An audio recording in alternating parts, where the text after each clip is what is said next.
Kasi yung afam na seryoso ha, hindi naman niya minamind yung mga ganyang bagay. I know na normal na pag-usapan nyo yung about sa sex, mga ganyan.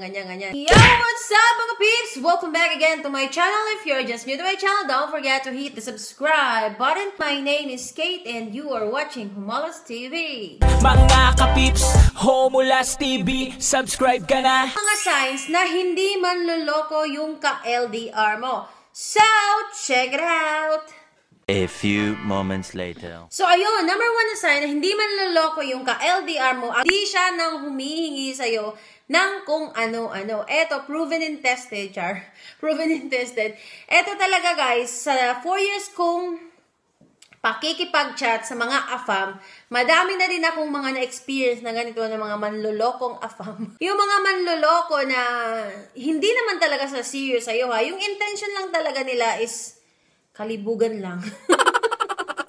Kasi yung afam na seryoso ha, hindi naman niya minamind yung mga ganyang bagay. So doon na tayo sa number 2. Number 2 is nagpaplano na siya dalawa sa future niyong dalawa. Basta yung afam mo na hindi manloloko, yung as in desidido na siya na puntahan ka sa Pinas para i-meet ka, para maging partner niya, para maging wife niya in the future.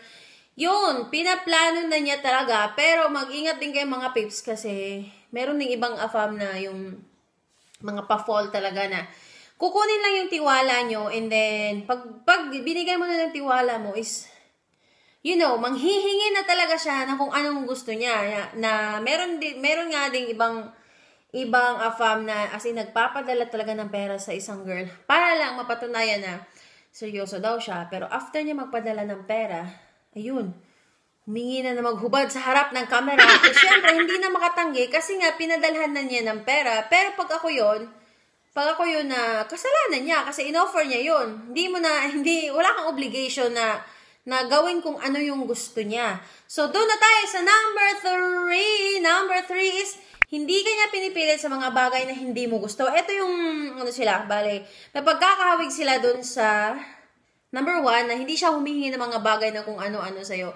Yun, kapag hindi man loloko yung afam mo, or kapag serious siya talaga sa'yo, and yung gusto ka na niya talagang asawahin, hindi yan namimilit, guys, sa kung ano yung ipapagawa niya sa'yo, na hindi mo naman talaga gusto. Basta gets nyo yun kung ano yung bagay na yun.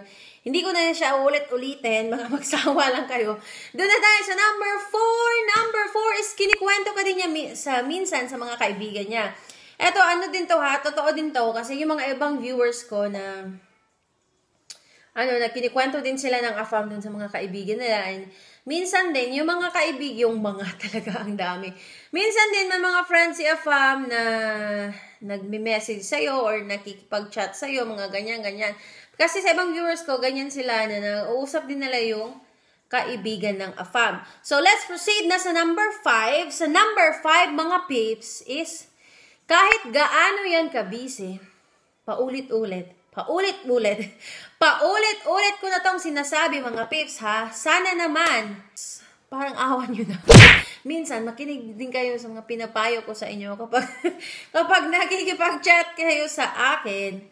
Kasi para din naman sa inyo yan. Kung hindi kayo makikinig,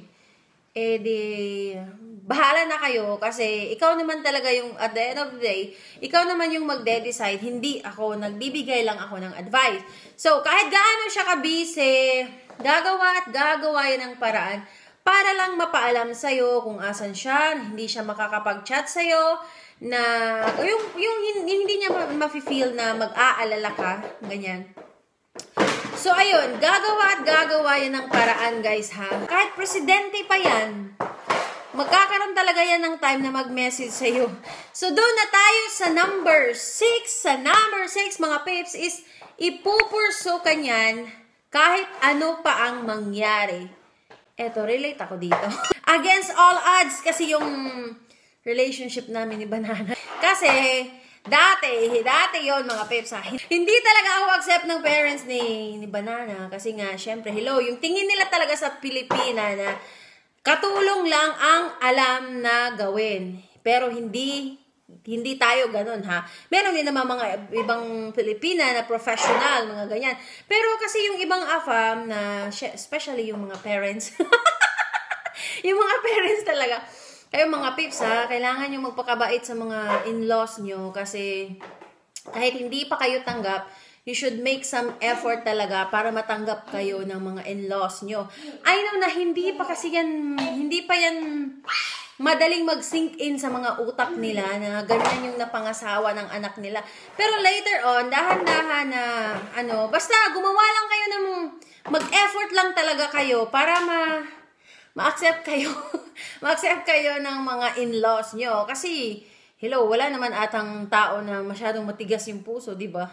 Kaya ayun, for now, okay na kami. Okay na kami ng in-laws ko. Accept na niya, lalo na ngayon na nandiyan na si Badiday, syempre.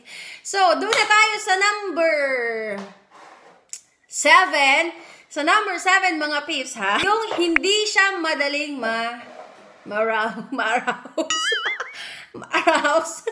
Hasta alam nyo na yun, mga peeps, ha? Kasi, syempre, kapag LDR kayo, kahit maghubad pa yung babae sa harap niya or kahit anong gawin pa ng babae, basta loyal yung ka-LDR mo sa'yo.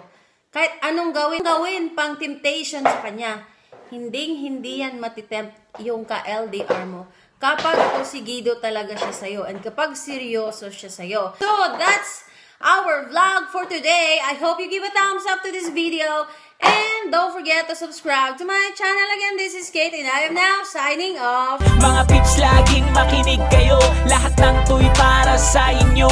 Magbibigay advice at payo. Homolas TV.